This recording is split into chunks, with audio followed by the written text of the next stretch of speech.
Tá, então a gente vai começar. O objetivo aqui dessa atividade é continuar o processo de familiarização com as pessoas que possivelmente vão realizar uma atividade institucional futuramente, e para que a gente vai encontrar maneiras, né, de vocês irem cada vez mais tendo contato, né, mais permanente, para que qualquer leitura, né, que vocês vão fazendo, vocês já tenham ciência, né, e consciência do que se trata, né, dos conceitos. Aí eu vou passar aqui para vocês e vou desligar meu som e vocês podem seguir. Vai que eu estou com um problema aqui desses cachorros. Ok.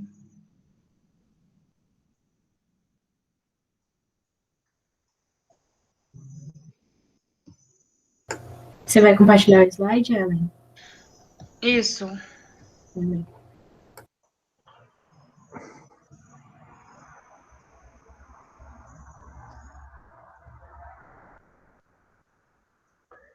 Foi? Está em apresentação. Já. Boa noite. A gente vai falar um pouco sobre a demanda de moeda, né?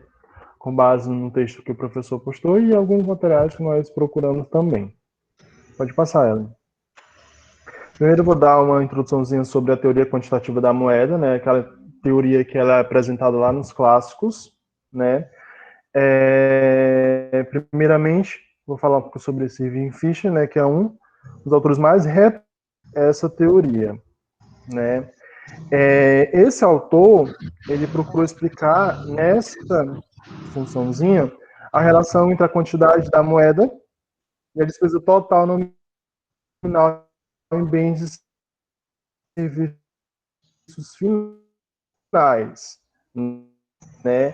Que é representado por essa igualdade igual ao preço, aliás, o nível geral de preços e o produto real, né, sobre a massa monetária, né, ou a quantidade de moeda, como melhor que queiram. Essa relação entre a despesa total e a massa monetária, ela vai definir exatamente a velocidade de circulação da moeda. E o que seria essa velocidade? Ela vai determinar a quantidade de vezes que uma unidade monetária, no caso, a nossa, por exemplo, o real, o euro, o dólar, enfim, se utiliza nas trocas de bens e serviços finais, né? Só que aí ele converte, ele faz a multiplicação, ele pega como é que eu posso dizer aqui? O M, isso. Ele joga o M para a velocidade, multiplicando a velocidade, né? E aí ele torna isso fazendo com que vire uma equação de trocas, que seria exatamente o quê? A massa monetária vezes a velocidade de circulação da moeda, né, que igual ao nível geral de preços, né, no caso relacionado com preços absolutos, vezes o produto real. Pode passar.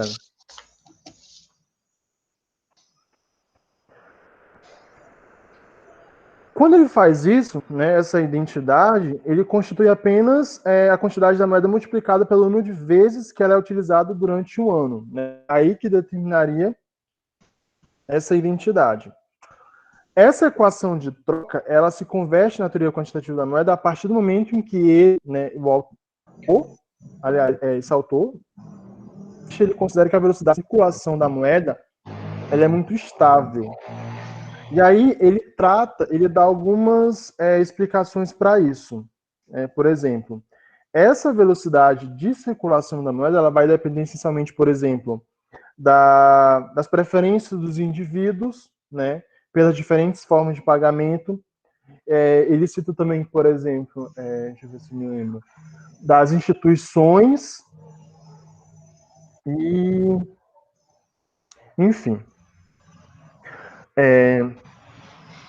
Dado tudo que eu falei, ele afirma que o rendimento nominal ele dependerá da quantidade de moeda existente. Os clássicos, eles levam em consideração, por exemplo, que os preços dos salários eles são flexíveis e a economia funciona ao nível do pleno emprego. Ou seja, a duplicação do rendimento nominal ele corresponde à duplicação dos preços, porque o produto real, né, pois o produto real ele é estável ao nível do pleno emprego. Pode passar, Ellen. Né? Dessa forma, a variação da massa monetária, dado essa condição, né, que os clássicos eles levam em consideração, só se traduz numa alteração do nível geral de preços, mas não os preços relativos, e não haverá qualquer alteração da procura ou da oferta de bens e serviços, podendo afirmar, inclusive, que a moeda ela é neutra. Né? Mais lá na frente a gente consegue observar que isso cai por terra. Né? E que essas variações da massa monetária não têm qualquer influência sobre as variáveis reais. Na teoria keynesiana ele já trata de forma diferente. E aí o que acontece? Essa equação de troca, que é dada no início que eu apresentei, ela passa a ser uma equação de procura de moeda. Que seria o quê? Ele representa, por exemplo, ele mostra que a moeda, né, a massa monetária, ela é igual ao inverso da velocidade de circulação, que seria justamente o K, né, sobre 1 sobre a velocidade, vezes o PIB nominal, né, que seria o nível geral de preços, vezes a produto, Y aqui. Pode passar, Ellen. Na teoria keynesiana, da preferência pela liquidez, ele já vai tratar, né, ele diz que existem 3 motivos para procurar e deter moeda, né, que seria o motivo de transação, né, que a moeda é utilizada nas trocas correntes de bens e serviços, motivo de precaução, né, que seria justamente para tratar de situações imprevisíveis, né, despesas, enfim, previstas, e motivo de especulação, né, que seria justamente utilizar como reserva de valor, né, como ativo financeiro alternativo.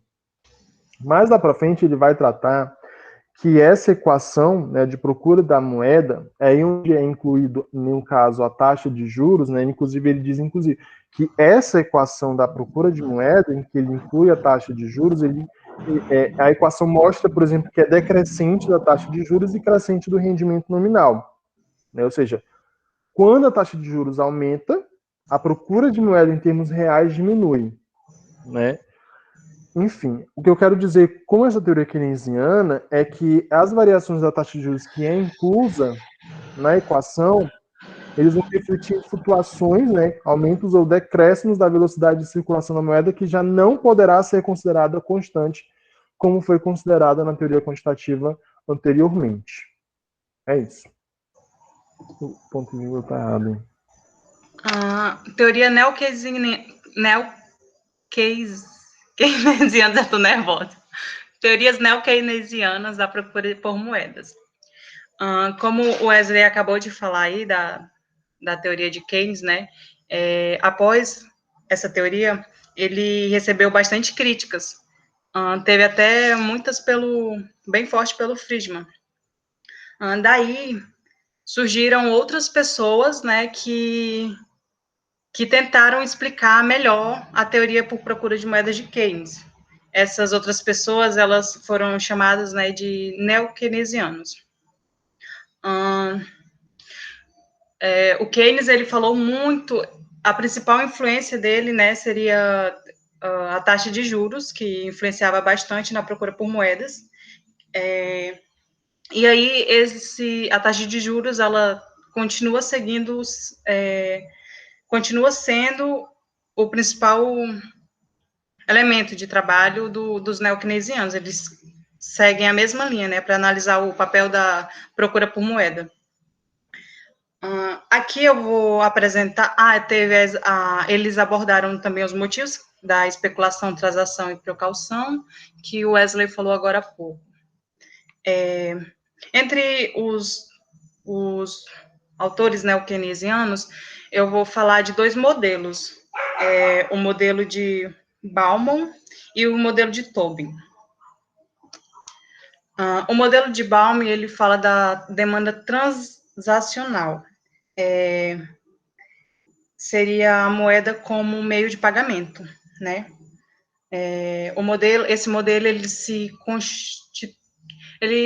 assume que a transação, né, ela é sensível à taxa de juros, que a taxa de juros, ela influencia muito na transação. No texto, ele dá um exemplo, que é uma hipótese, que o agente, ele recebe o salário no começo do mês e ele gasta devagar no decorrer do mês, ele gasta de acordo com o decorrer do mês, né? Essa pessoa tem a escolha, né? Ela pode escolher entre ficar com a moeda ou transformar em títulos, né? Esses títulos, eles devolvem, eles proporcionam um rendimento, eles têm um rendimento que é a taxa de juros.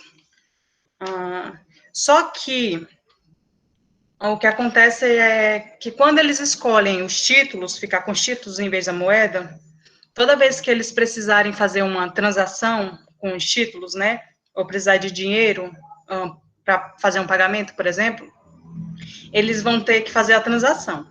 E essas transações têm custos. E esses custos a gente pode chamar de, sei lá, os custos do banco, ou manutenção de conta, corretagem, esses custos que a gente tem, né? Ou tinha. E no texto, ele diz assim, que mesmo quando não há esses custos de transação, a gente pode contar com os custos de locomoção, de deslocamento até o banco, para, sei lá, os custos de transformar esses ativos, esses títulos, quer dizer, em moeda. E com esses custos, né, o agente, a pessoa lá, ele tem que fazer um planejamento, ou uma conta, digamos assim, e ver se os rendimentos desses títulos, né, o rendimento da taxa de juros, eles vão ser maior que os custos de transação, para ver se vale a pena ter mais títulos ou moeda.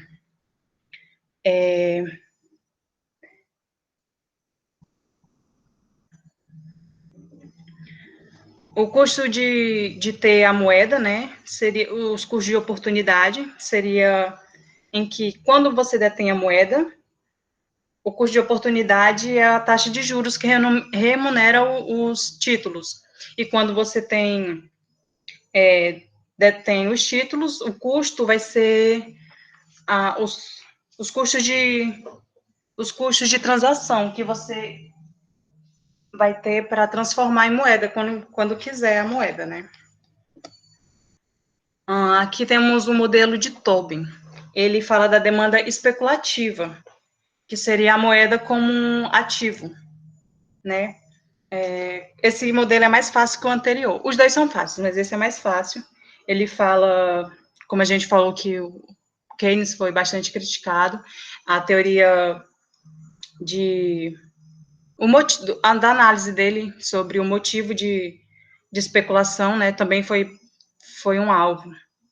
E o Keynes, ele dizia que as pessoas, né, os agentes, eles só tinham a moeda se o rendimento fosse maior do que o rendimento dos ativos. E isso aconteceria apenas quando esses ativos, eles tivessem rendimentos negativos. Isso que era bastante criticado, né, que as pessoas só teriam dois ativos se o rendimento desses ativos fossem iguais. E se isso acontecesse, a maioria das pessoas, elas não teriam uma carteira diversificada, né? Aí o modelo de Tobin, ele fala que a ideia central desse modelo é que os agentes, eles, além de se preocupar com o rendimento dos ativos, eles também se preocupam com o risco, né? Daí veio a aversão ao risco. Ele fala assim que também que mesmo quando o rendimento é baixo, de um ativo é baixo, se o risco for alto, eles preferem, quer dizer, mesmo quando o rendimento de um ativo for alto, se o risco também for alto, que geralmente é o que acontece, eles preferem um ativo com menor rendimento por causa do risco, para correr menos risco, né? Então, assim, toda vez que a taxa de juros sobe, como a gente vê, o rendimento dos alguns ativos também sobe, né? E quando não há alteração da taxa ou do risco, né? Quando o risco não aumenta, aí eles aplicam nos ativos e diversificam, né, a carteira e acaba diminuindo a quantidade de moeda. Resumindo, a gente pode falar que o Tobin, né, acho que é Tobin, ele mostrou que a diversificação, quanto mais diversificada uma carteira de aplicação for, menor vai ser o risco, né? E também que, ao mesmo tempo, uma carteira ela pode ter vários ativos e, ao mesmo tempo, elas podem os agentes podem ter moedas também como reserva de valor. Então, eles procuram a moeda como especulação, para algumas pessoas, agentes, na verdade, que têm aversão ao risco, uma grande aversão ao risco.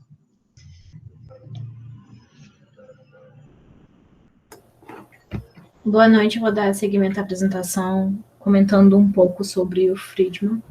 Na verdade, que ele veio com uma nova teoria quantitativa, uma análise mais monetarista, e ele é o autor mais representativo, na verdade, dessa nova teoria quantitativa da moeda, e ela se desenvolveu a partir da década de 60 do último século. Então, na verdade, a análise de Friedman ele veio um pouco para refutar o que o Keynes estava abordando, que o Keynes estava publicando e tudo mais. Então, anteriormente à análise de Friedman, a teoria keynesiana, na verdade, ela tratava como elemento mais importante, como os meninos falaram anteriormente, a questão das expectativas futuras das mudanças das taxas de juros, dadas incertezas, claro. E, no caso, essa análise keynesiana, ela bagunçou um pouco com a suposição da teoria quantitativa da moeda tradicional dos clássicos, que foi comentada pelo Wesley. Posteriormente, veio-se, então, a análise do Milton Friedman. É interessante a gente comentar a respeito do Milton Friedman, que ele é considerado por muitos como um autor que tem uma retórica inegável. Mas como assim uma retórica?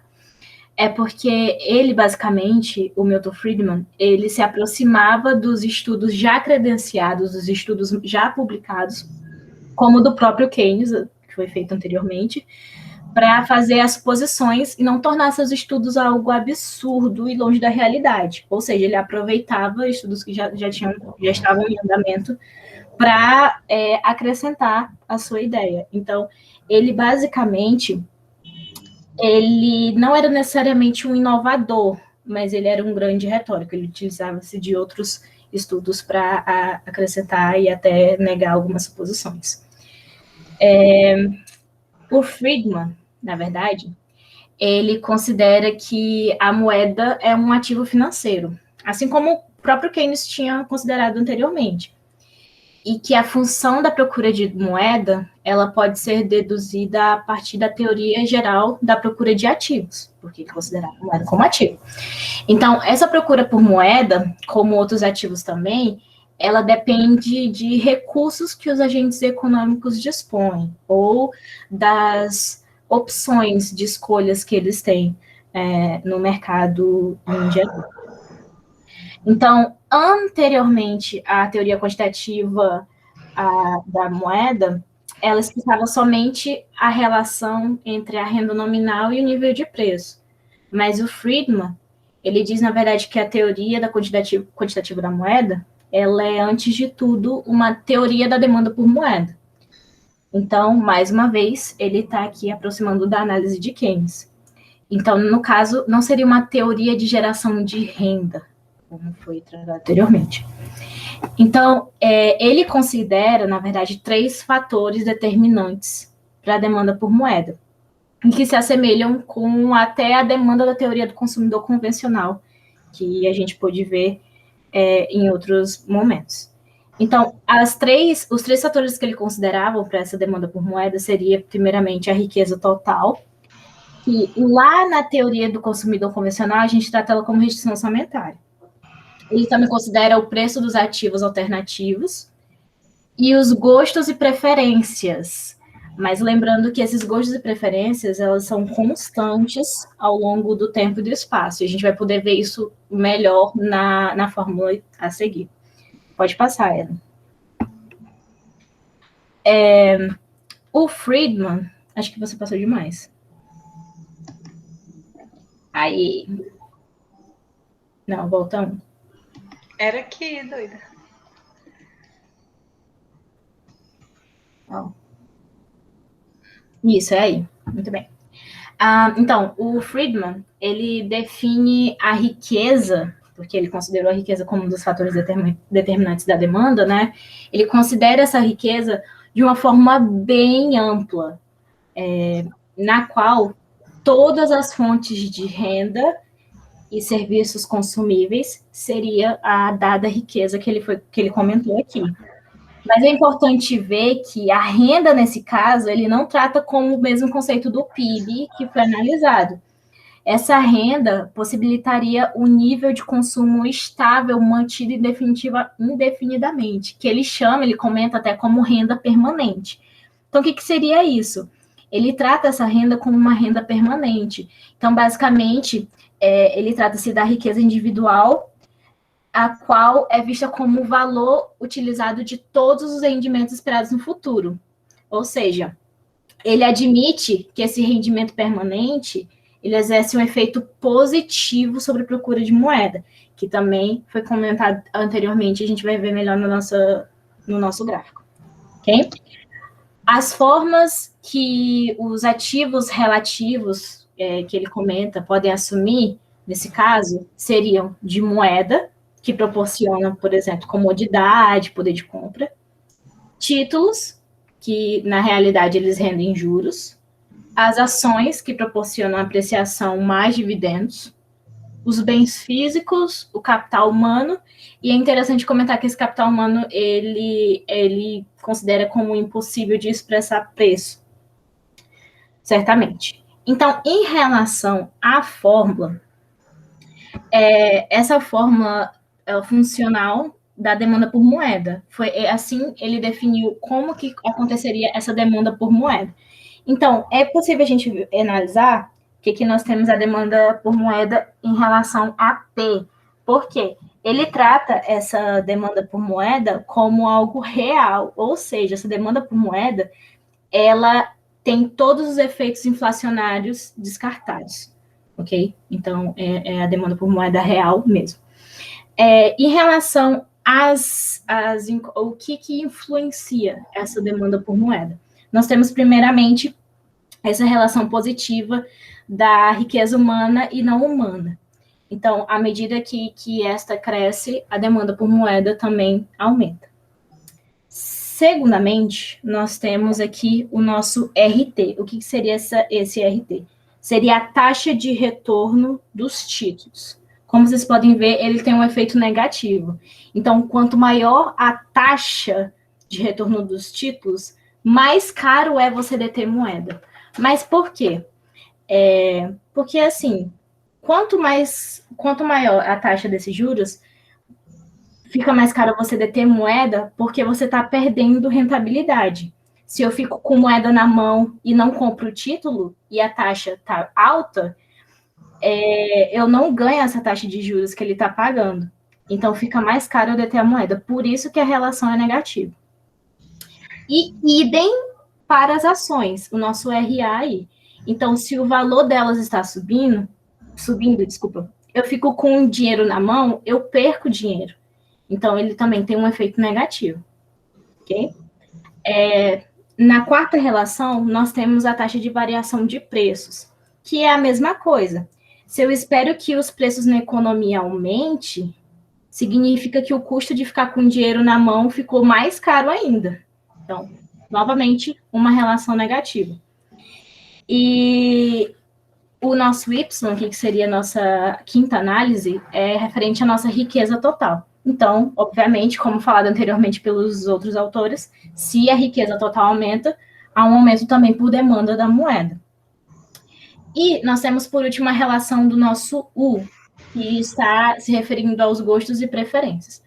Aqui, como vocês podem ver, ele está como uma incógnita, porque esses gostos e preferências, como eu comentei anteriormente, ele é dado como constante. Então, não sabe-se ainda como que essas preferências afetam a demanda por moeda. Porque elas entram no modelo, mas elas são como uma variável exógena, como dado, constante. Ok? Então, estes são os fatores importantes da função de demanda por moeda de Friedman e a análise que ele faz a respeito disso. Pode passar, ela.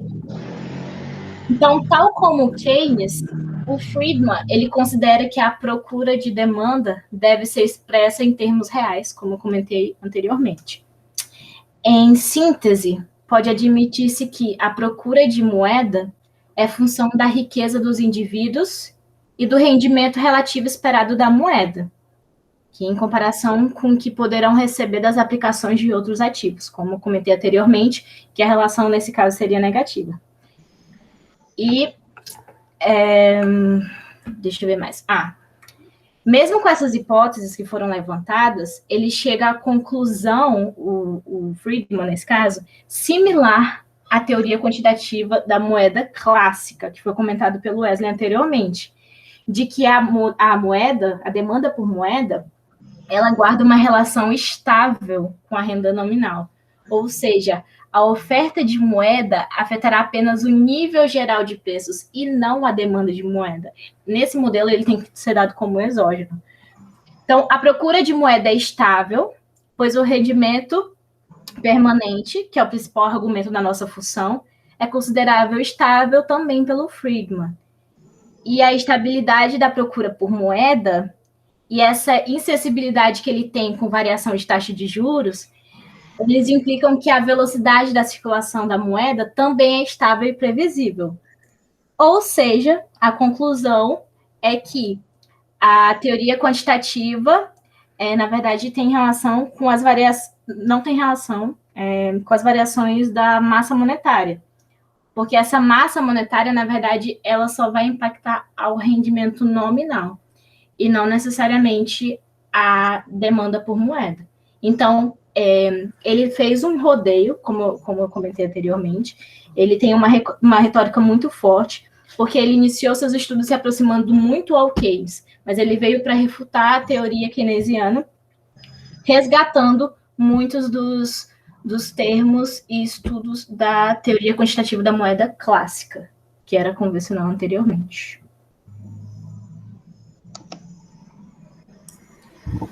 Bom, e para finalizar, eu vou falar sobre as principais diferenças entre a abordagem quantitativa e keynesiana de demanda por moeda. O primeiro dos tópicos é a diversidade de ativos considerados.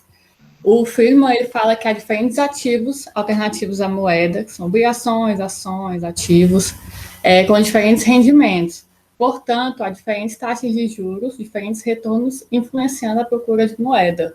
Já para Keynes, keynesianos, não há uma diferenciação entre a taxa de juros, retorno, em alternativa à moeda. Só há o investimento em obrigações. Essas obrigações são todos os títulos existentes dentro dos keynesianos. Substituabilidade entre moedas e bens. O Friedman, ao contrário dos keynesianos, ele fala que a moeda e os bens são substitutos, né? Podem ser substituídos, são substitutos. Então, a quantidade de moeda circulando pode ter efeito sobre a despesa agregada. A importância da taxa de juros. Para os keynesianos, a taxa de juros é uma variável fundamental para a função de procura por moeda. Já para o Friedman, a procura de moeda é um pouco sensível para os índices da taxa de juros, ou seja, para os keynesianos, a taxa de juros influencia muito para a procura por moeda, ao contrário de Friedman, onde a taxa de juros não tem a mesma influência assim sobre a procura por moeda. Estabilidade da procura da moeda e da velocidade de circulação. Em relação à estabilidade da procura da moeda, o Friedman ele procura para Friedman, a procura por moeda é estável e previsível, como a Luísa acabou de dizer. Já para os keynesianos é instável, oscila. Em relação à velocidade da circulação da moeda, para os keynesianos é variável, tanto em relação à procura da moeda, que é instável e variável com as taxas de juros. Para Friedman, a velocidade é estável e previsível, refletindo a procura de moeda, que também é estável e não depende muito das variações das taxas de juros, como foi falado agora há pouco.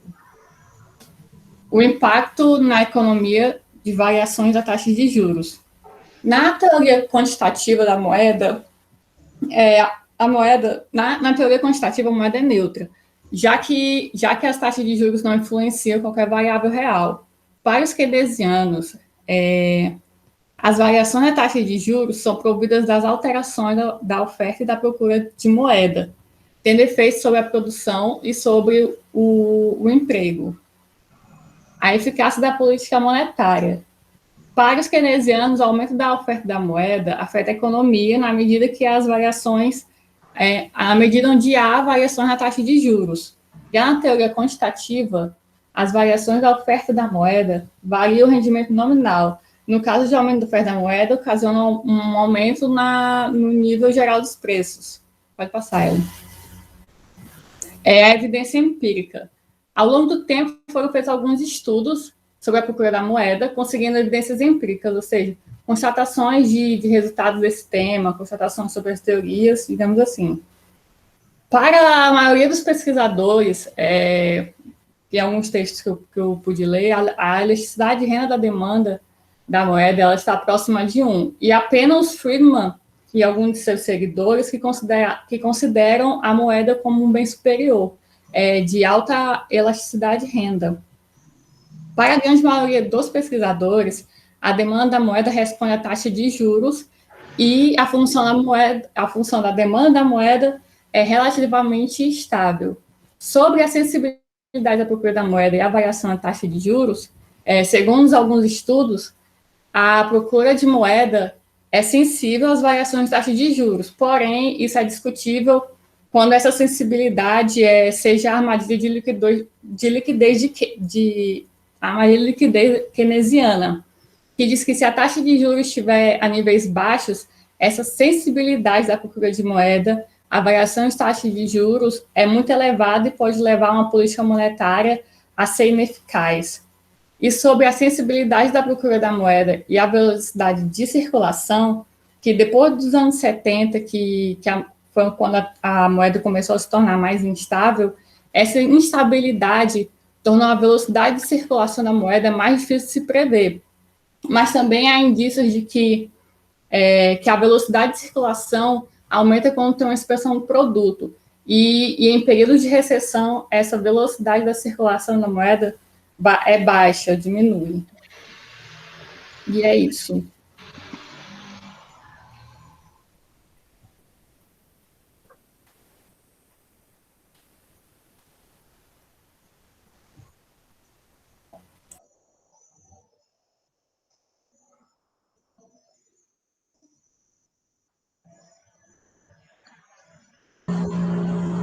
Obrigado por fazer a apresentação. A gente que agradece. Como eu falei, nós estamos iniciando um processo um pouco de familiarização. Vou dar lá para frente algumas aulas que vai retornar parte do que vocês estão falando. E aí eu vou apresentar, né, baseado nos manuais lá de macroeconomia. E eu gostaria só que você fosse, né, mesmo que, acho que, não sei quem foi que falou, né, tem um modelo aqui que é mais fácil, outro é mais difícil do que o outro, mas o que eu gostaria, eu não sei se vocês lembram quando a gente estava discutindo algumas questões no encontro passado, e a gente falou num título pré-fixado. Não sei se vocês lembram. Uma expressão dessa, tá? Um título pré-fixado, tá? Quando a gente já está bem azeitado, a gente já associa com quem é que a gente está falando, tá? Se é com o Tober, se é com o Balmol, aí é isso é um pouco que eu estou querendo que a gente se acostume com esse linguajar, tá? Para que vocês possam, tá dando, não assim, achar estranho. Estou lendo uma questão, ou estou lendo uma coisa no jornal aqui, está falando sobre título prefixado e não ficar apenas como uma questão de um jovem que aplica na bolsa e tudo, mas tá dando, desconhece os argumentos, né, teóricos que explicam essas movimentações, tá dando, de demanda de moeda, etc. Tá? Então, pode passar para o próximo grupo, por favor. Vou fechar meu microfone devido aos barulhos que estão aqui. Olá, boa noite. Estão me escutando? Está escutando, professor? Sim. Sim. Ok. Então, eu vou dar início aqui à minha apresentação.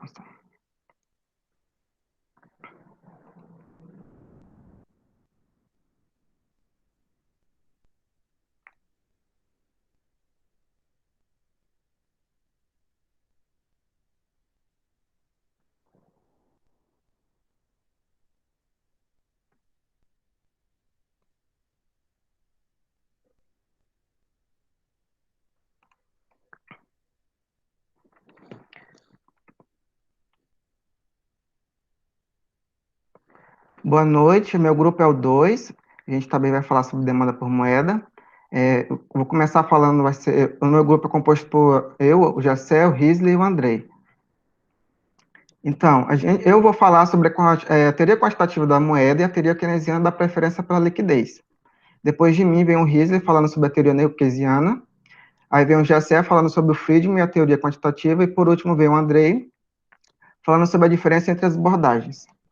Então, a teoria quantitativa da moeda, TQM, ou a teoria clássica da procura por moeda, ela vem sendo construída há bastante tempo, já desde o século XVIII, já era discutida bastante, principalmente na Inglaterra, os bancos, a questão da paridade do poder de compra entre o ouro, a libra, né, a moeda da época, se emitia libra, como é que fazia essa emissão, entendeu? Se criava a inflação, né, mas aí começou a ser popularizada mais no século XX, o Irving Fisher.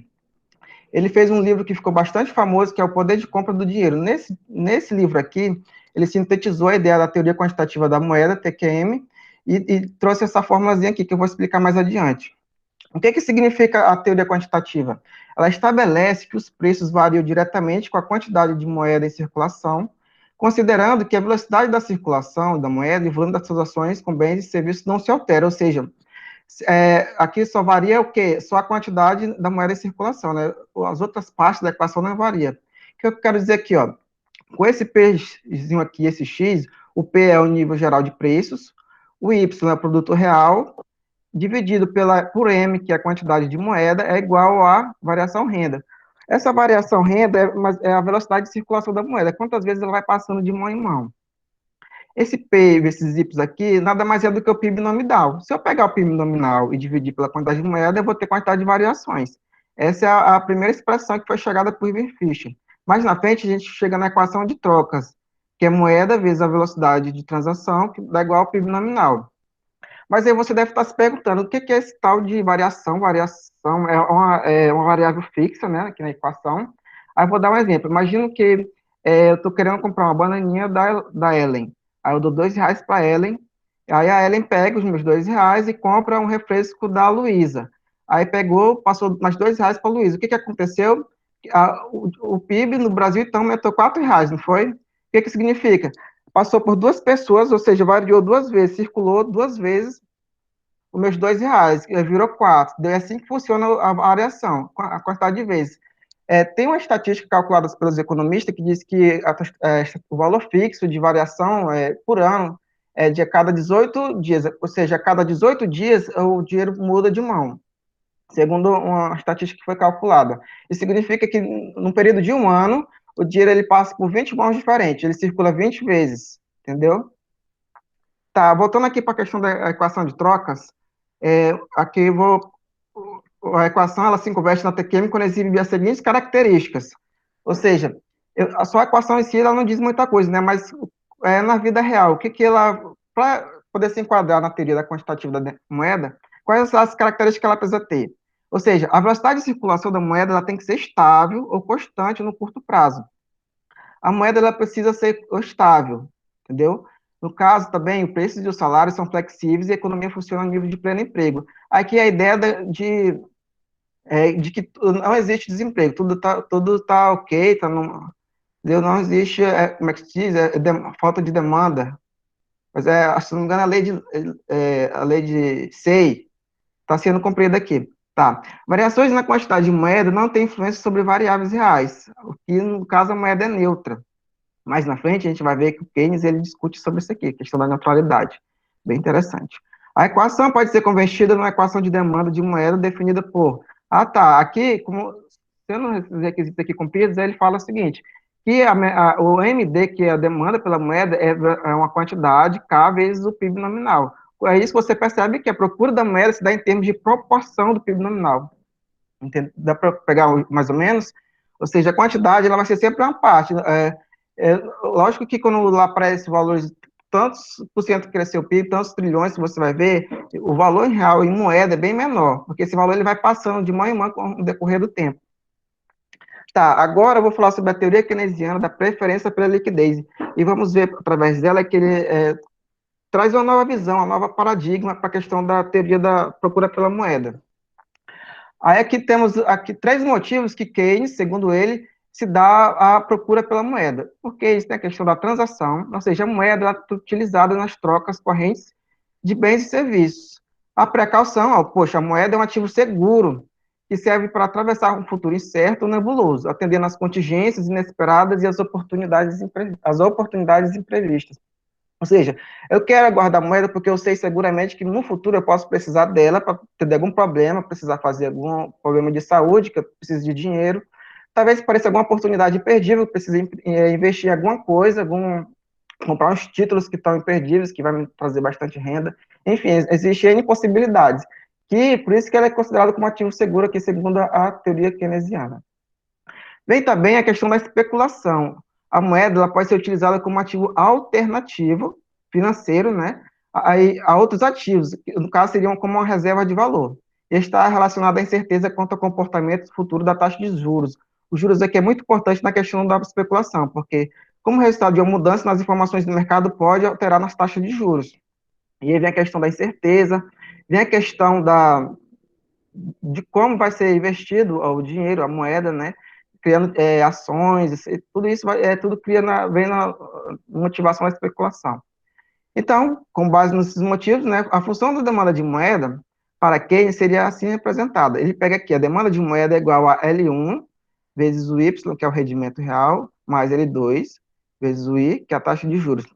Aqui ele vai criar uma função a respeito dessa demanda, tá? O L1 aqui, ele se refere à transação e à precaução.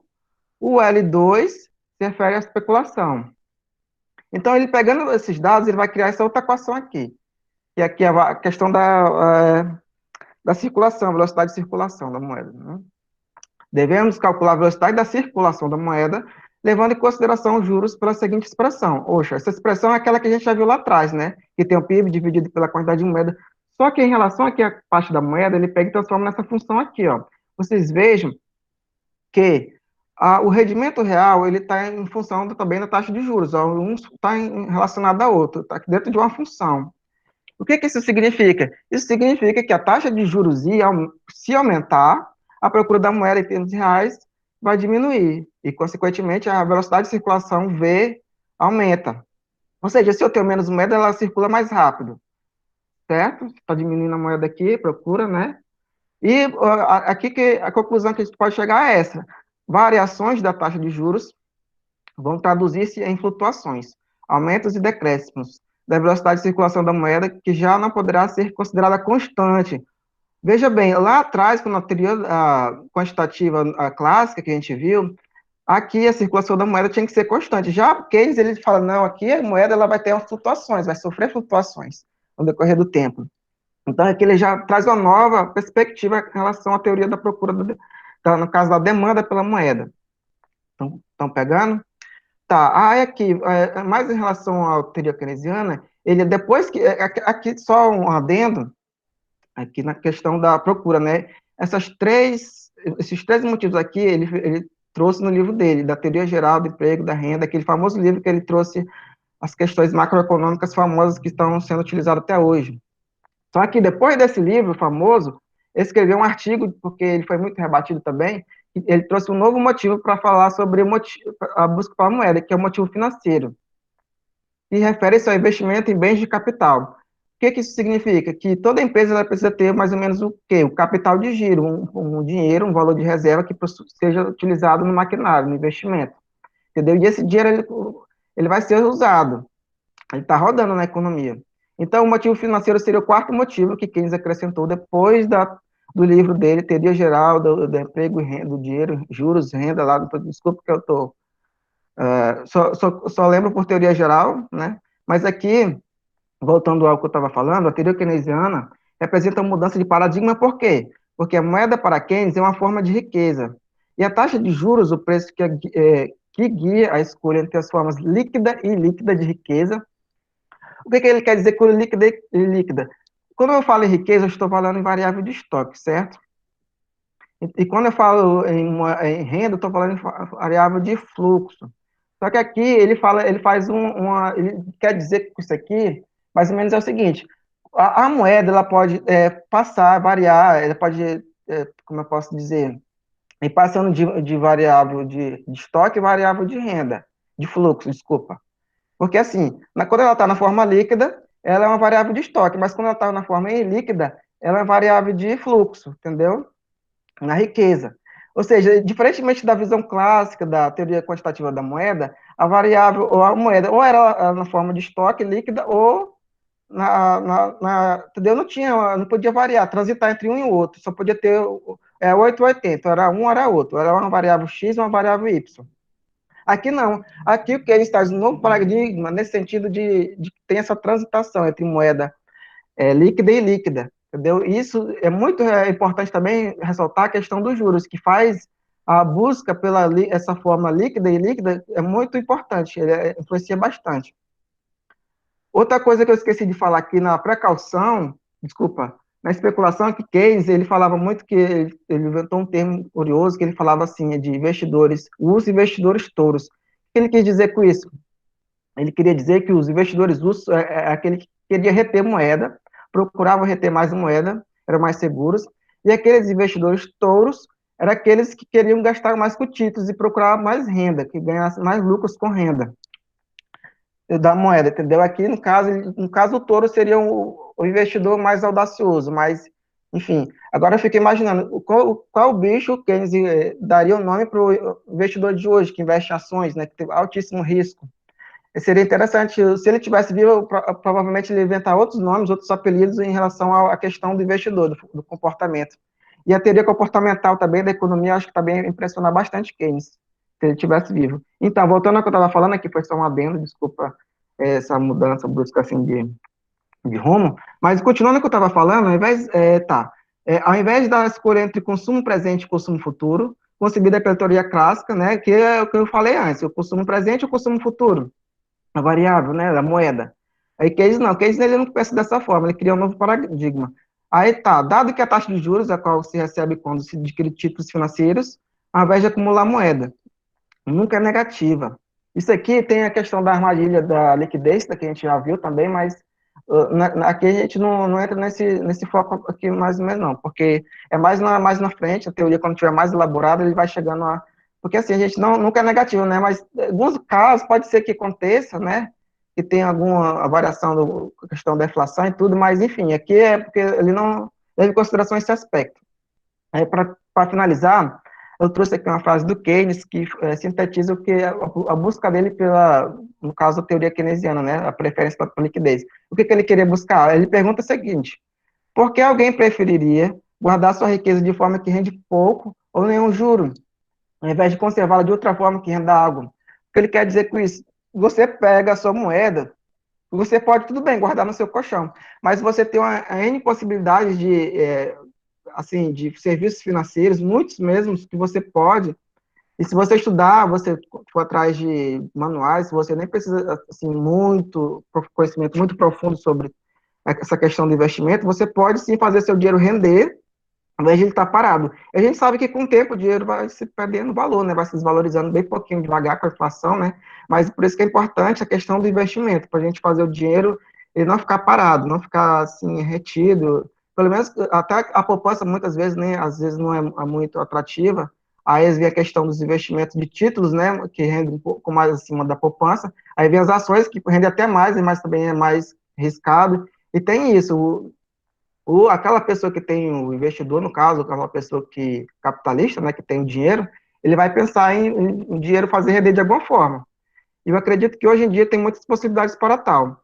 Então, finalizando aqui, né, para não me estender muito, foi procurando responder esta pergunta que Keynes desenvolveu sobre teoria monetária. Agora, deixa eu voltar aqui. Sai aqui. Quem vai apresentar deixa eu voltar aqui mesmo. É o Risley. Isso. Então, obrigado pela atenção. Eu vou tirar a apresentação aqui, tá?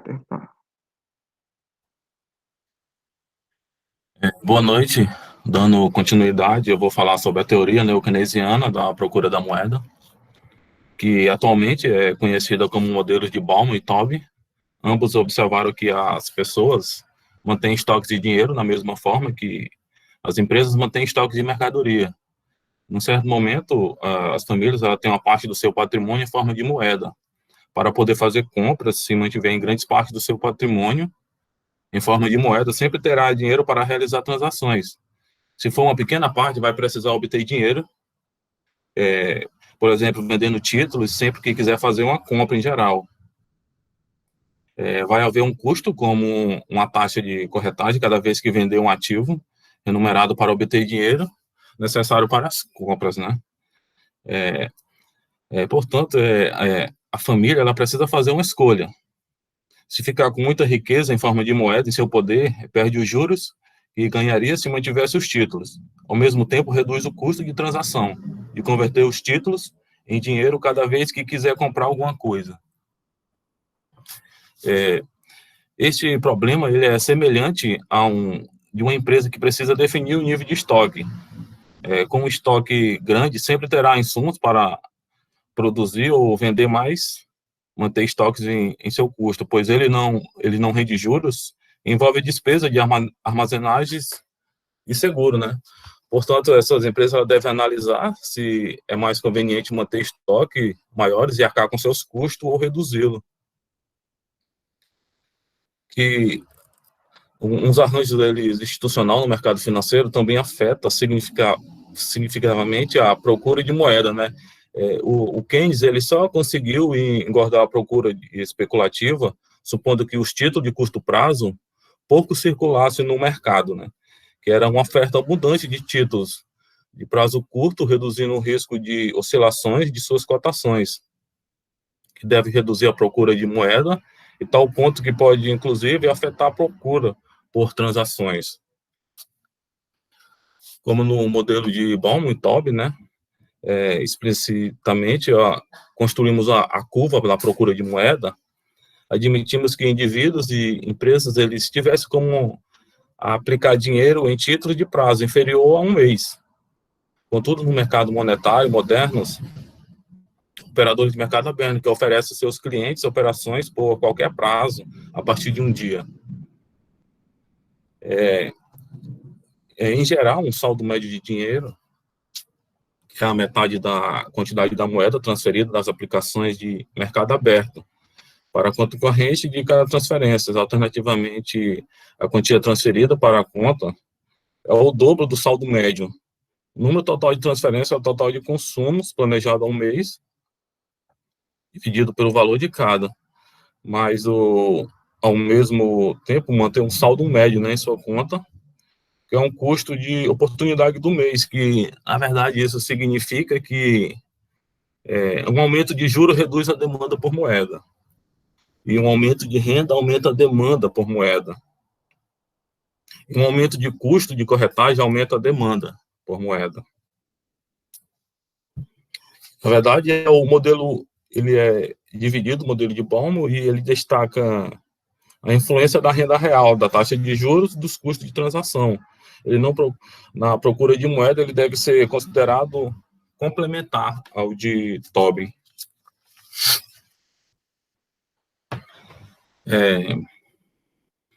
A distinção keynesiana entre procura por transações, precaução e especulação, ela parece destituída do sentido a moeda é um ativo que, por convenção de sociedade, nada rende, mas serve para a liquidação de qualquer pagamento. Assim, a procura de moeda se explica por duas razões: pelos custos de transações na conversão de outros ativos e moedas e pelos riscos de oscilação dos preços dos demais ativos, que é uma conclusão fundamental do esquema de Baum e Tobin, que é a demanda por moeda de uma demanda por saldos reais, né?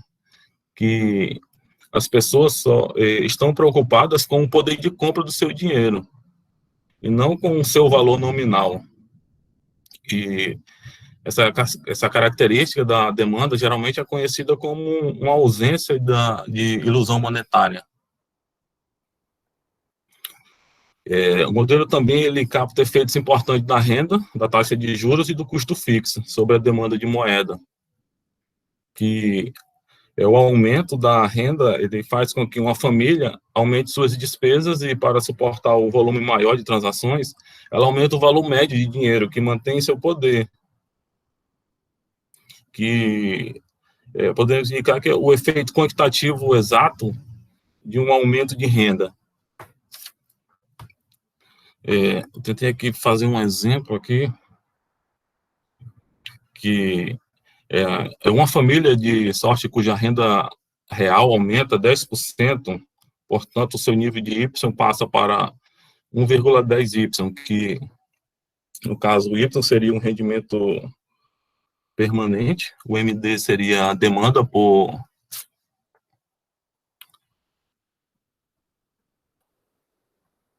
produto, e o I seria uma taxa de juros, e o Y, produto real, que seria o nível de Y passa para 1,10Y, usando a expressão MD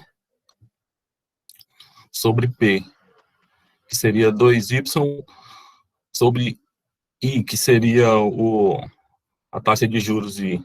Aí a demanda, ela aproximadamente são 5% mais um aumento em 4,88, que dizemos que a elasticidade da renda real, da demanda por moeda, ela é 1/2, ou seja, um aumento na renda real causará um aumento no valor que se deseja manter em moeda. Isso tem uma consequência importante, como a variação percentual do dinheiro, que é menor que a variação percentual da renda. E um aumento da renda real, ele leva a uma queda da proporção em dinheiro, que, em outras palavras, as famílias, eles economizam o valor que vão manter em seu poder quando a renda real aumenta, que seria econômico familiar, uma economia de escala na manutenção da moeda, né? Que isso seria a taxa de juro maior, eleva o custo de oportunidade de manter o dinheiro. Isso faz com que as famílias reduzam o valor mantido em seu poder. Que a gente, analisando esse efeito sobre a demanda por moeda, de um aumento no custo fixo da retirada de uma conta poupança, é fácil ver que quando este custo ele aumenta, uma família ele vai querer ir com menos frequência a um banco. Aí o valor de cada retirada será maior, como o valor médio de dinheiro mantido em um determinado período, né? E, para finalizar, podemos dizer que a demanda por moeda ela é simplesmente uma função da taxa de juros nominal e do nível de renda. E o modelo de Baum e Tobin, ele também pode ser usado como uma teoria da velocidade da moeda. Seria isso.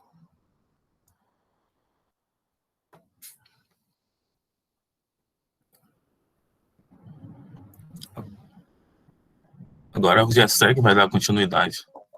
Assim, primeiramente, boa noite. Eu espero que todos estejam me ouvindo bem. Caso contrário, se manifeste, por favor. Eu vou dar início aqui a apresentar a tela aqui, só um momento.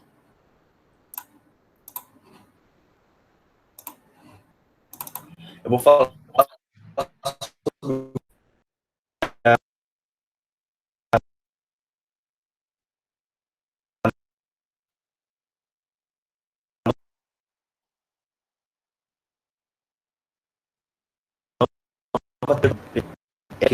mas eu até já li também que outras pessoas, outros estudiosos do monetarismo acreditam que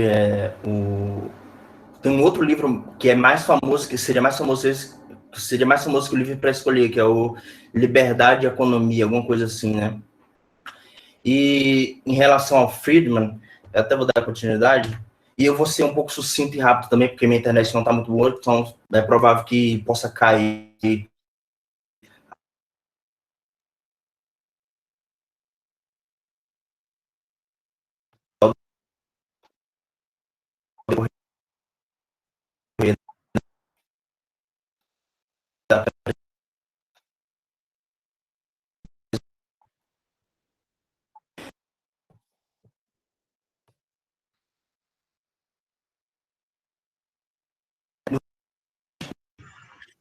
Ô, Gessé? Tem outra pessoa no grupo, além de você? Pede para outra pessoa, para outra apresentar, que o seu som está inaudível. Aí depois você volta, tá bom? Gessé? Gessé?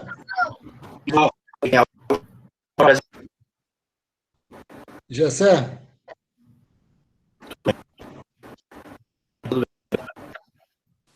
Pede para outro. Boa noite.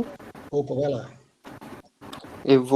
Então, eu sou o Andrei, né? Eu vou apresentar as diferenças das abordagens quantitativas e keynesianas. As principais diferenças, né, aí entre essas abordagens estão na diversidade dos ativos considerados. Quando Friedman ele admite que diferentes ativos alternativos à moeda, com diferentes rendimentos, eles consideram assim que há diferentes taxas de juros. Para Keynes, não existe uma diferença entre a taxa de juros, né? Em alternativa à moeda, só há o investimento em obrigações. Ele também fala sobre a substituibilidade entre a moeda e bens, que ao contrário dos keynesianos, para Friedman, a moeda e os bens são substitutos, que significa que a quantidade de moeda ela poderá ter efeito sobre as despesas agregadas. A importância da taxa de juros para eles, né, ao contrário dos keynesianos, para quais as taxas de juros é um argumento fundamental da função da procura da moeda.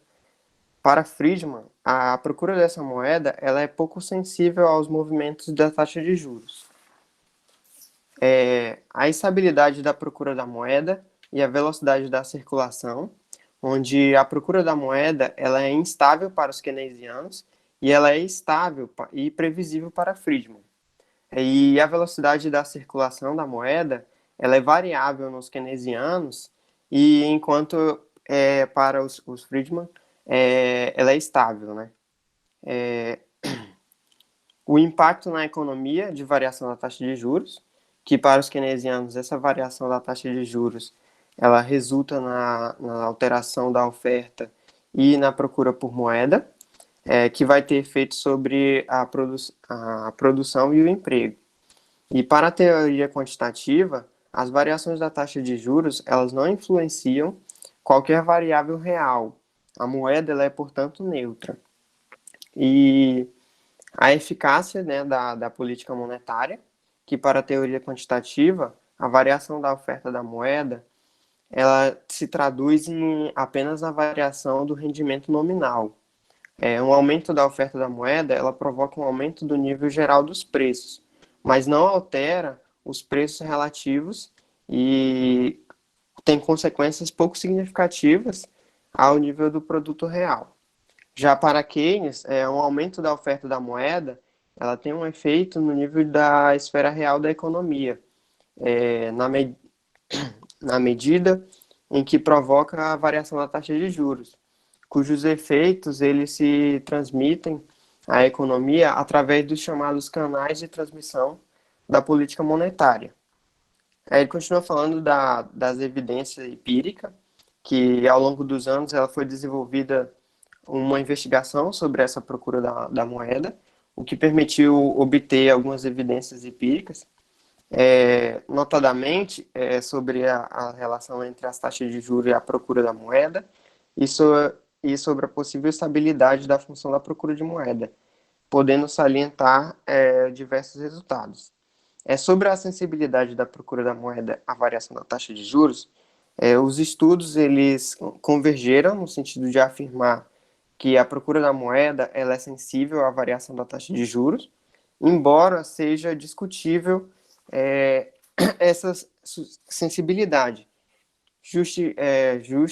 Justifica a chamada armadilha da liquidez keynesiana, sendo qual, para os níveis baixos da taxa de juros, a sensibilidade da procura da moeda à variação da taxa de juros ela é tão elevada que a política monetária ela se torna ineficaz. E sobre a estabilidade da procura da moeda e a velocidade de circulação, a procura da moeda ela foi relativamente estável até no início dos anos 70. No entanto, depois dessa data, a procura por moeda ela se tornou bastante mais instável, sendo que essa instabilidade é tanto maior quanto mais líquido é agregado o monetário considerado, né? O agregado monetário considerado. O aumento da instabilidade da procura da moeda tornou a velocidade da circulação da moeda também mais difícil de prever. Por outro lado, a velocidade da circulação parece variar ao longo do ciclo econômico, o que leva essa velocidade da circulação aumenta quando há uma expansão do produto, inversamente observando-se a diminuição dessa velocidade em períodos de recessão. E aí conclui a falar sobre essas diferenças da abordagem quantitativa e keynesiana. Ok? Já posso retomar? Pode ver se funciona aí. Bom, se estiverem me ouvindo, eu tô tranquilo. Eu vou optar agora por não fazer a apresentação do slide, mas vai ser a mesma coisa. Eu vou ser sucinto e rápido nas minhas palavras. No caso, eu tirei do livro, né, a parte que ele cita: variações na oferta de moeda não afetam o rendimento real. A gente entende isso como o estoque nominal de moeda, ele sendo uma variável-chave para o entendimento dos ciclos econômicos, sendo essencialmente a fonte, né, de mudanças na renda nominal. Se a gente for entender a renda nominal, no caso, é o valor total, o valor bruto, ou seja, se a renda nominal seria o valor bruto, o rendimento real seria o valor corrigido pela inflação. E nisso, ele continua aqui, né?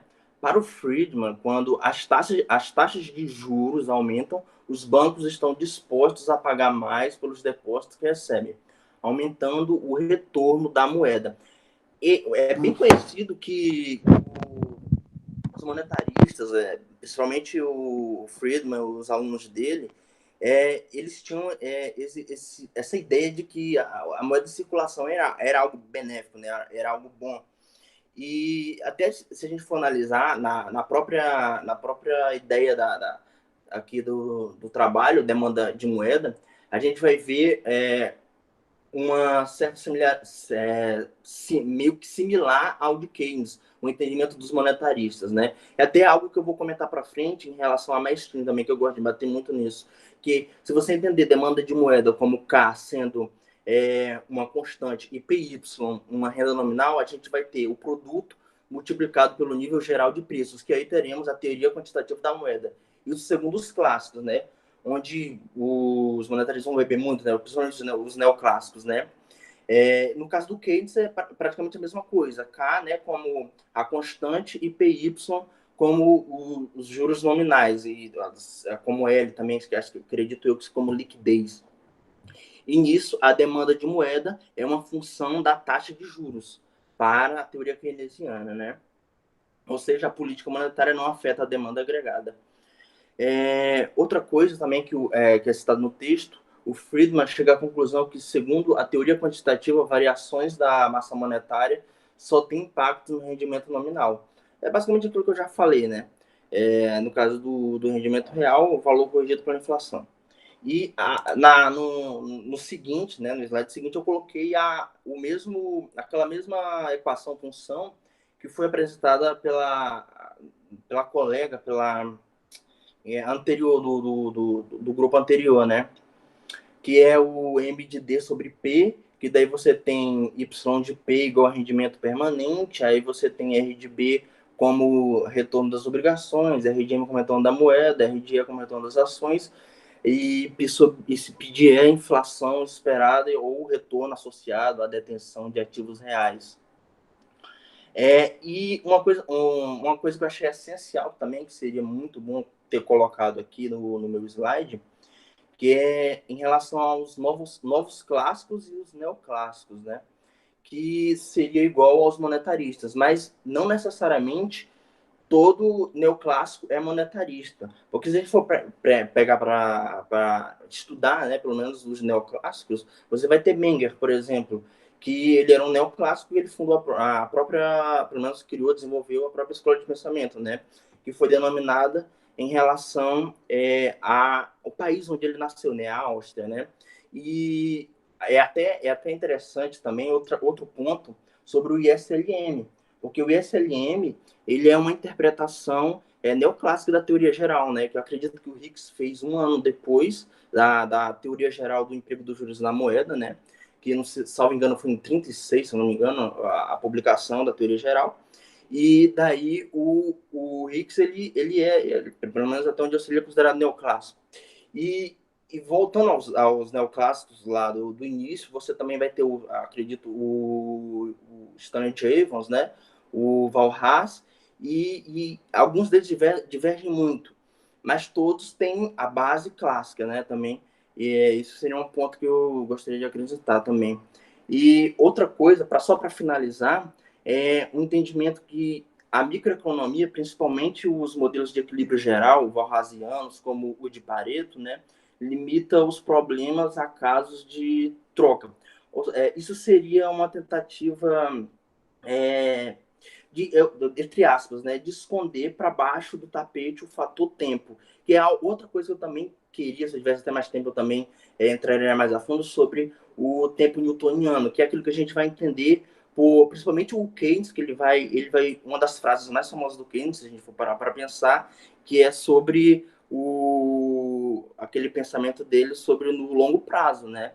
Ele entendia muito a questão de tempo também, ele até eu não sei se tem alguém que falou isso ou se foi eu que falei, mas é como se o Keynes, você usasse em medicina, por exemplo, uma pessoa com câncer, você vai dar morfina para essa pessoa, mas essa morfina não vai curar o câncer, ele vai só amenizar a dor, vai ser só um paliativo. O Keynes, ele mesmo, meio que tinha uma ideia parecida.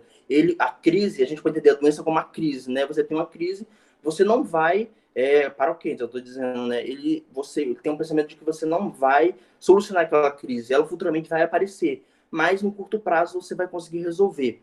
E passando essa questão do tempo, na macroeconomia, uma distinção que você tem é que eles tentam associar o tempo em decisões de produção. Quando eu falo eles, é porque, por exemplo, no mainstream, a gente vai principalmente entender que vão ter mais ou menos, duas escolas, né, as principais, pelo menos, que seria a keynesiana, né, e a monetarista. E se fosse... Porque quando eu digo mainstream, eu estou partindo do pressuposto de que nas faculdades de economia do Brasil, qualquer faculdade de economia do Brasil, você vai estudar macro e microeconomia, você vai ver Keynes ou então os monetaristas, né? Até eu estava vendo também que até a década de 60, inclusive na FEA-USP mesmo, eles não tinham um entendimento muito elucidado sobre o pensamento de Keynes. Então, eles não estudavam macroeconomia. Acredito eu que é um professor lá, que hoje é professor, na época era aluno da década de 60, ele falou que lá o que eles estudavam, que hoje a gente entende como macroeconomia, era contabilidade nacional, e tinha outra disciplina depois que dava contraponto a essa, né? E outra a ponto de curiosidade é que na Universidade de Chicago não tem macroeconomia. No caso, a disciplina que é correlata a essa é chamada dinheiro, né? E no caso dos monetaristas, voltando, né?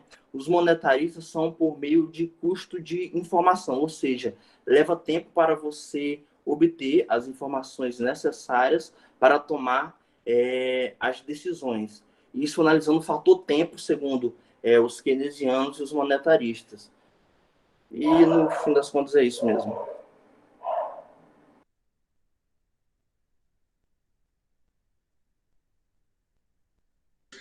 Obrigado. O próximo grupo, por gentileza. Eu vou fechar meu microfone aqui para não dar problema aí com vocês. Oi, boa noite.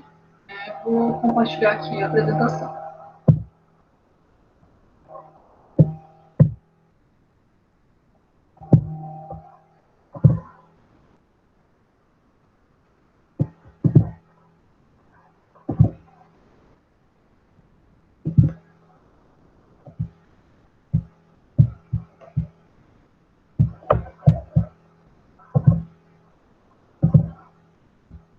A apresentação está visível para vocês?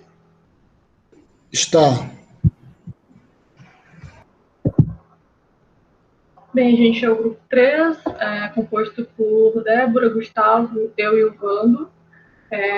A gente vai dar continuidade, né, aqui falando um pouco, retomando um pouco a respeito da TQM, da Teoria Quantitativa da Moeda.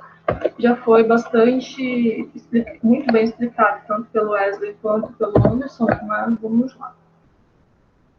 A Teoria Quantitativa da Moeda, né, que é tida também como a teoria clássica da moeda, tem como um dos principais autores o Fischer, né, e ele trouxe para a gente essa equação que trabalha as variáveis da moeda, da quantidade de moeda, da velocidade de circulação da moeda, do nível de preços e do produto real. Com essa teoria, com essa equação, a gente pode tirar alguns pontos importantes, né? A relação aqui que a gente tem entre a quantidade de moeda e a velocidade de circulação da moeda, ela vai nos dar o valor monetário pago ao se realizarem as transações dentro de uma economia, né? Basicamente a relação de quanto... A questão da velocidade é o tempo, então, da troca que a moeda faz de uma mão para outra, né? O Anderson, ele explicou, né, fez um exemplo bem interessante sobre essa questão da velocidade, né, da circulação da moeda.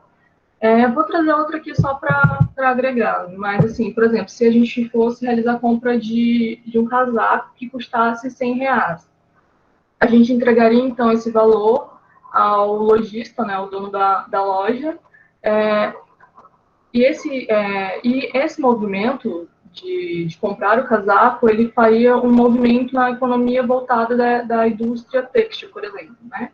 Esse valor ele vai se diluir em toda a cadeia de produção desse casaco, então vai afetar todos os envolvidos nessa indústria, né? Esse lojista, tendo, então, recebido esse valor, ele pega, isso virou uma renda, né, para esse lojista, esse valor de R$100, e ele, por exemplo, pode ter usado para ir no açougue comprar carne. Esse movimento do lojista em comprar carne, ele gerou um movimento lá na indústria, lá na pecuária. Então, teve um movimento aí da renda para o dono do açougue, gerou impacto para o pecuarista, para o fornecedor de ração para o gado, enfim, foi diluído ao longo da cadeia. O ponto que eu quero frisar aqui seria, então, esse movimento, né? Só nesse exemplo, a gente verificou que a moeda, ela se movimentou 2 vezes, né? Ela passou da mão do dono da loja para o dono do açougue. Se a gente visualizar isso dentro aqui da equação do Fischer, né? A equação de troca, a gente verifica, então, que esse movimento, essa quantidade de moeda que a gente tem, vezes a velocidade, né, já virou R$200 dentro dessa economia, gerou, né, uma renda aí dentro do dobro, né. Então, é justamente o que esse M e V, né, a moeda, a quantidade de moeda e a velocidade de circulação da moeda, nos dá esse valor monetário pago, esse valor de que a moeda circulou. E isso vai ser igual ao P, que é o nosso nível de preços, vezes o produto real, né, as transações realizadas. Quando a gente multiplica esse preço pelo nosso PIB, né, que é a variável que mais pode se aproximar, né, desse valor de transações, a gente tem aí o PIB real. Né? Então, a gente tem, então, que o valor monetário circulado numa economia, ele vai ser igual ao valor total de bens e serviços transacionados. Retomando, então, essa parte da velocidade de circulação da moeda, né, o V, então, ele é o tempo em que uma unidade monetária vai levar para ir de uma troca individual a outra, né? E dentro dessa teoria clássica da TQM, a gente tem que essa velocidade ela é dada pelo nível de preços vezes o nosso produto, dividido pela quantidade de moeda, pelo nosso N, que vai nos indicar esse conjunto, que a velocidade de transação da moeda, de circulação da moeda, ela vai ser igual ao conjunto de todas as trocas que a gente realizou com ela pela oferta de moeda dentro dessa economia. Então, assim, quanto maior for a velocidade de circulação dessa moeda, menor vai ser a quantidade de moeda necessária em circulação. Por exemplo, se uma moeda, no que diz respeito, né, ao quanto de moeda que devemos ter circulando na economia, isso vai ser dado pela velocidade de circulação da moeda.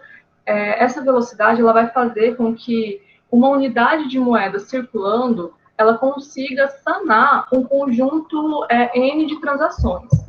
Então, o somatório de quantas transações uma moeda ela consegue sanar vai implicar, lá no final das contas, o quanto de moeda que efetivamente vai precisar ser ofertada nessa economia. A gente tem até, por exemplo, o Pix, né, que tomou uma proporção atual de transações.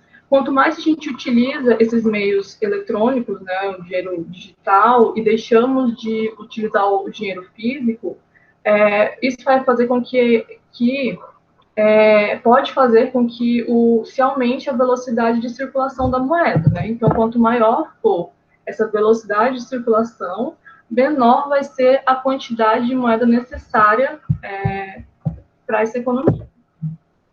Aqui, dentro da TQM, né, da teoria clássica, a gente tem que tanto o produto, tanto o nosso PIB nominal, tanto a velocidade de circulação da moeda, elas são constantes. Por que elas são constantes? Nessa teoria, pela perspectiva da TQM, o que prevalece é a questão se considera que é uma situação de pleno emprego, e com isso, o nível de produção, ele não vai se alterar de um período para outro. Porque, assim, se eu tenho uma situação atual de pleno emprego, todo mundo trabalhando, não vai ser alterado o nível de produção dentro dessa economia com o passar de um período para o outro. Então, nessa teoria, o produto, né, ele permanece constante, né, ele é dado na equação. E a velocidade de circulação da moeda, ela vai depender essencialmente das instituições e das preferências dos indivíduos. E isso, considerando o curto prazo, ela vai ser considerada constante.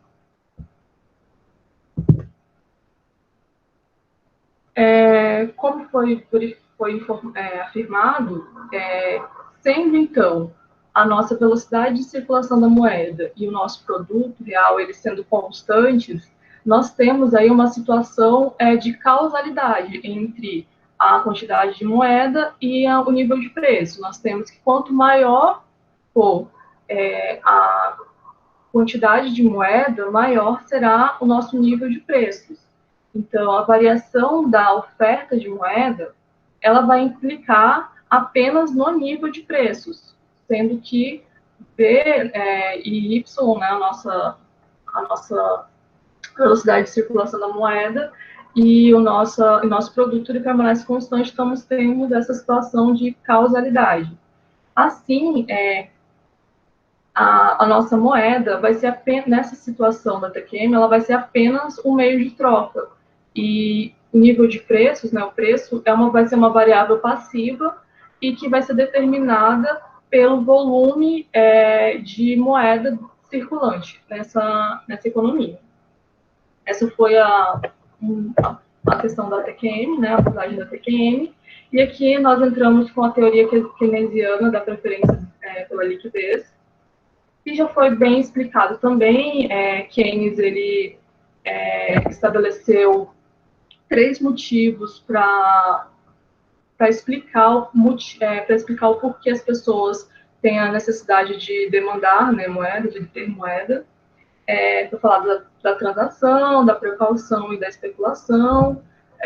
Nós temos aí que a transação é necessária por conta que nós temos diversas trocas correntes de bens e serviços que precisam dessa moeda, e dentro desse motivo a gente vai ter que a demanda por moeda ela vai depender positivamente da renda.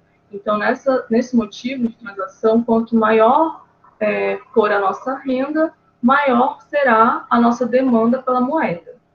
A segunda, nós temos o motivo de precaução, que é por conta da economia. Quanto mais a economia ela está sujeita a imprevistos, né? Nós estamos sujeitos a imprevistos, a despesas inesperadas, temos, às vezes, alguma oportunidade de investir e precisamos ter esse dinheiro. Então, ela aparece aí como um motivo de precaução, e também a demanda de moeda nesse sentido vai depender positivamente da renda. Quanto maior a renda, maior a gente vai demandar moeda.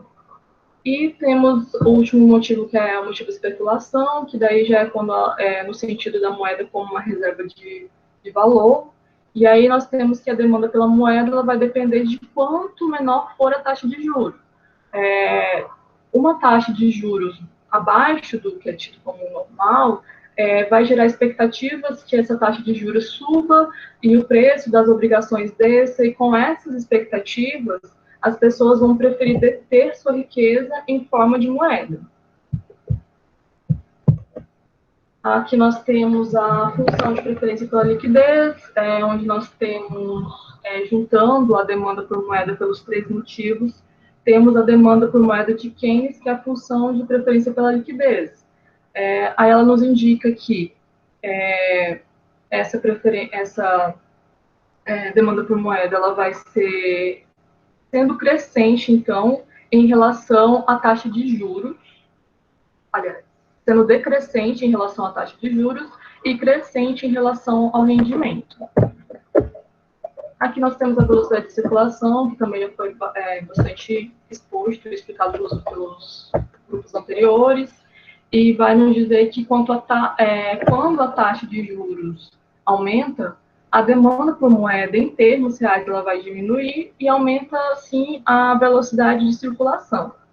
Para a teoria keynesiana, a variação das taxas de juros que resulta na alteração da oferta e procura de moeda, ela vai ter efeitos sobre a produção e o emprego. Então, dentro da teoria keynesiana, o que a gente tem frisado, né, é que a moeda não é neutra, e na teoria da quantitativa da moeda, a moeda aparece como sendo neutra. Nós temos aí a importância da taxa de juros, dentro dessa teoria keynesiana, é uma variável fundamental nessa questão da demanda por moedas. A taxa de juros aparece como essa variável fundamental. E a velocidade de circulação, que antes, que na TQM é dada, né? Aqui ela parece variável. E acredito que era isso os pontos que eu gostaria de frisar. Agora eu vou deixar seguindo a apresentação com o Gustavo. Então, dando seguimento, né, à nossa apresentação, eu vou falar um pouquinho das teorias keynesianas da procura da moeda, né? Pode passar. Então, o primeiro ponto diz assim: apoiam a existência de uma economia de mercado sobre uma regulação econômica mínima do Estado a fim de coibir e corrigir as falhas de mercado inerentes ao sistema capitalista, né? Essa teoria é uma das formas de encontrar melhores explicações para a procura da moeda apresentada por clientes, né? Explicar a transação, a preocupação, a especulação, né? Como a Jéssica tinha falado. A transação é quando a empresa tem que manter o dinheiro, né, para efetuar pagamento, troca, bem de serviços, né? A preocupação, que é absorver para imprevistos, né, de recebimentos e pagamentos, né? E a especulação, que é aproveitar oportunidades especulativas, né? E adicionar locais que é possível ganhar dinheiro, né? Outro ponto é que essa teoria ela rejeita, né, a versão pura do capitalismo do laissez-faire, né, mão invisível, né? Ou seja, laissez-faire, isso mesmo. Eles dizem que é uma falácia, né, a ideia de que os livres mercados seriam capazes, né, de resolver todos os problemas que afetam a sociedade, né, que é a desigualdade social, a falta de oportunidade de emprego, a concentração de renda, saúde, educação, etc., né? Críticas ao modelo da procura da moeda, né, eles abordam isso, né, porque eles colocam críticas porque algumas pessoas sabem mais do que as outras, né, no sistema global se caracteriza por muitas desigualdades, né, extremas importâncias, algumas coisas tratam dessa desigualdade, né, e também o modelo, ele se dá em dois, né, Baumol e Tobin, né. Baumol, né, que diz aí, a quantidade da procura da moeda pela transação são acessíveis à taxa de juros, ou seja, os agentes têm uma única alternativa, que é a detenção de moeda ou a detenção de títulos que resultam em um rendimento, né. Dessa abordagem, tem alguns exemplos, né, que é o primeiro, que é a procura da moeda está negativamente inclinada à relação à taxa de juros, né, a procura da moeda está positivamente inclinada aos rendimentos, e uma diminuição dos custos de conversão fará descer a procura da moeda, né. O benefício de deter moeda é dado pelo custo de converter títulos em moedas, e o custo de deter moedas é dado pela taxa de juros e remunerar títulos, né. Quando os acionistas fazem um trade-off, né, entre ter moedas e títulos, né, como foi falado aqui pelos outros grupos, né. Essa é representada no modelo de Baumol. E os modelos de Tobin, né, que falam um pouquinho que a procura da moeda, né, é por motivo de especulação. Isso é normal, eles falam, né, porque existe um preço de equilíbrio que não permite obter lucros sem riscos, né.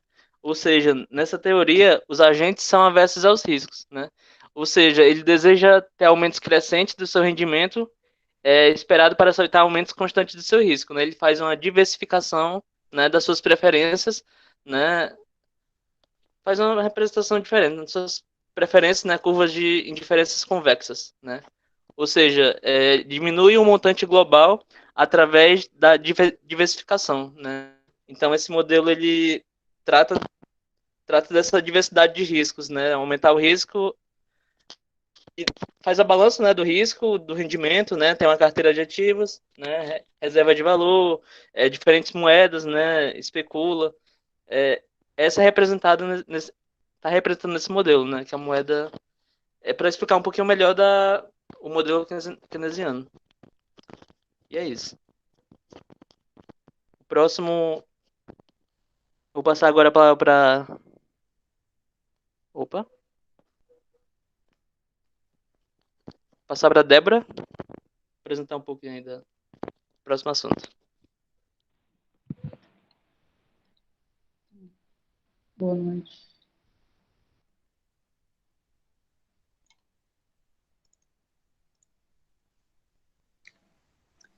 Eu vou falar um pouco sobre a nova teoria quantitativa da moeda. Foi uma teoria que foi desenvolvida a partir da década de 60, e tem seu economista mais famoso como Milton Friedman. Para ele, a moeda é um ativo. E a procura por moeda depende, assim também como a procura por outros ativos, dos recursos que os agentes econômicos dispõem. E esses recursos também podem ser traduzidos como rendimentos permanentes ou riqueza individual. E também depende das diferentes opções de investimento. Porque quanto maior o retorno dos ativos em relação a deter moeda, maior o incentivo a ter esses ativos, porque às vezes vale mais a pena ter um outro ativo do que ter a própria moeda. Enfim. Milton Friedman também falou sobre outros ativos, que existem 3 tipos, na verdade. Que são as obrigações, que proporcionam juros, os títulos de propriedade, que como, por exemplo, são as ações, que proporcionam dividendos. Os dividendos nada mais são do que a divisão dos lucros de uma empresa para os seus acionistas.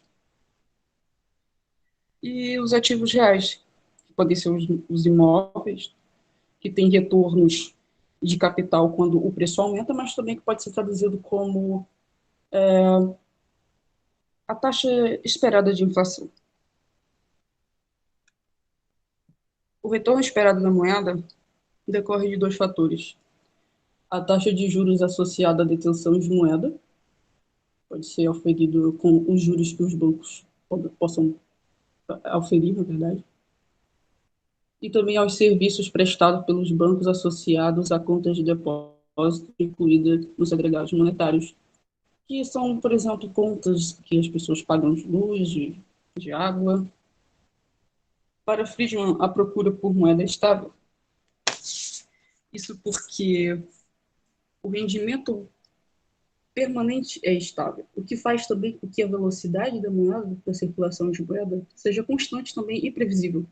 Friedman, de uma forma diferente e até mais complexa, digamos assim, chegou às mesmas conclusões que os clássicos, que é dizer que a procura por moeda é pouco sensível à variação da taxa de juros e a variação da oferta só se traduz em variações do rendimento nominal, não afetando o rendimento real. E as flutuações do rendimento são temporárias, ou seja, por mais que hajam ciclos econômicos que possam até, de certa forma, afetar o rendimento, no longo prazo ele não vai ser afetado porque, digamos que seja o rendimento de uma vida, é no longo prazo, não no curto prazo.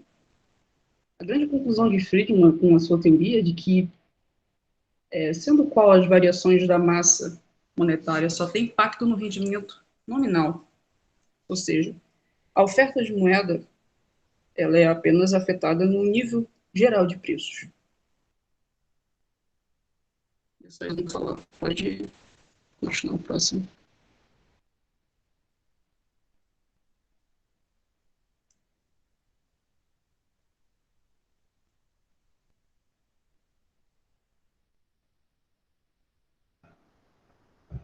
O próximo seria o Vando, mas eu acredito que ele não está aqui. Ele estava na sala, mas acho que ele saiu.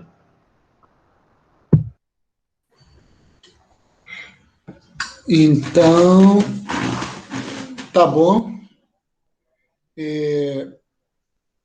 Todos vocês apresentaram. Que nem eu disse, o objetivo primeiro, né, antes da gente terminar, ainda tem alguns dias, né, sobre esse item de demanda por moeda. Eu vou ainda fazer uma apresentação, né, do capítulo do Blanchard, 1 ou 2, mas com certeza 1, ainda relacionado com essa questão. E que nem eu falei no início, o objetivo aqui é um pouco para vocês irem se acostumando, né, com a linguagem. E aqui, como vocês falaram, né, demanda por moeda, teoria quantitativa, demanda de moeda de Keynes, dos neo-keynesianos e a nova teoria quantitativa da moeda. Tem alguns termos, né, que eu acho que para muitos, né, que não apresentaram especificamente, não ainda se acostumaram, mas eu vou realçar nas apresentações que eu fiz, né, lá para frente, né, eu vou realçar, que aí, como a teoria do Keynes e a teoria quantitativa da moeda não tem muito problema, tá? O que falta um pouco mais se acostumar é com a nova teoria keynesiana, mas aí eu, nos manuais de macroeconomia, elas são tratadas muito a passant, tá dando? Mas eu gostaria que vocês, né, entendessem, né, duas coisas, tá dando? O modelo do Toby, tá? Ele construiu a partir, né, o modelo da formação de carteira, né? Ele construiu a partir da crítica à especulação, né, de moeda, ao motivo do Keynes, como é um modelo neo-keynesiano, que o modelo neo-keynesiano ele construiu basicamente em cima do terceiro motivo, né, de demanda de moeda do Keynes. Eu sempre associo isso, né, o modelo de carteira, né, de formação de carteira do Toby, ele está centrado, está dando uma construção a partir do motivo especulação do Keynes. O modelo de Baumol, e também tem uma parte do Toby, né, que é o modelo de estoque, ele foi construído, está dando a partir, né, de a gente não pode chamar de crítica, mas nem tanto, né, a partir do motivo transação. Tá? Então, isso são dois pontos, né, que vocês, quando forem lembrar lá na frente, quando forem precisar de ler alguma questão lá para frente, que lembrar, né, que o modelo de estoque, né, do Baumol, em cima do Baumol não, do Toby em cima da questão da especulação e do Baumol em cima da transação. A nova teoria, né, quantitativa da moeda, do Friedman, ela vai acrescentar algumas coisas, né, como a questão das expectativas, as expectativas adaptativas.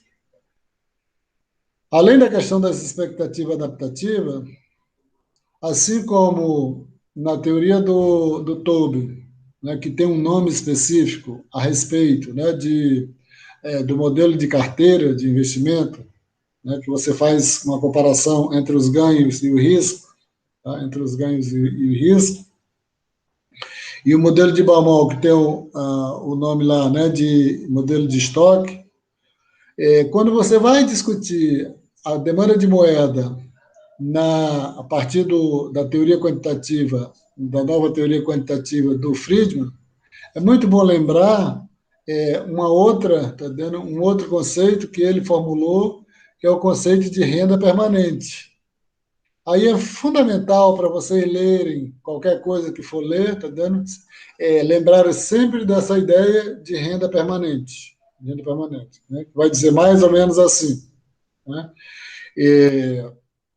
Se o indivíduo, né, calcula a sua renda ao longo da sua vida, se ele calcula a sua renda ao longo da sua vida, significa que ele vai demandar moeda, tá dando, baseado nesse cálculo da renda dessa renda permanente dele.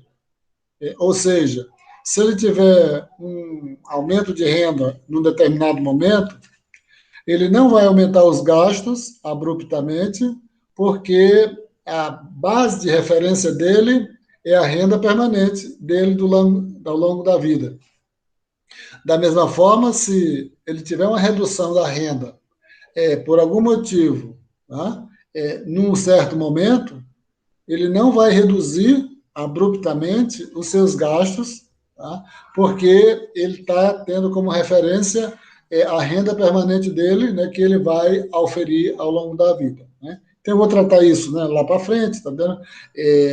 Lá para frente, infelizmente, né, os manuais de macroeconomia tá dando não trato, tá dando com um certo detalhe as duas teorias, né, de demanda de moeda dos neo-keynesianos, nem do Baumol nem do Tobin, tá vendo? Mas está dando a parte do Friedman, tá vendo? Eles tratam com mais cuidado. Tá? Então, era esse o nosso objetivo. Tá vendo? Eu espero que, tá vendo, como vocês apresentaram, ouviram os colegas, tá?